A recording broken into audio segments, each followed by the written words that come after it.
Na zajednickej preslavi 50. i 60. ročnici malženstva u Verbaše svoju dlhoročnu ljubov slaveli 20 pari. 14 pari označili 50 roki zajednickog života, tak volanu zlatnu svadbu, a 6 pari dožili i diamantovu svadbu, až 60 roki malženstva.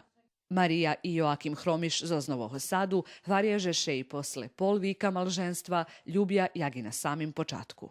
Veľa putujeme, skladame še, slava Bohu, eto, bar krasni život, požadala bim každomo.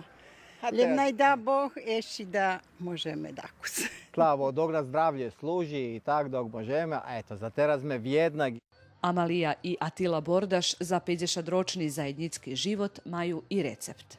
I musimy merkować, że jak się sprawujemy, znaczy musimy rachować na to, że a teraz czy to powiesz, czy nie powiesz, czy tu odbuc zostań, czy nie odbuc.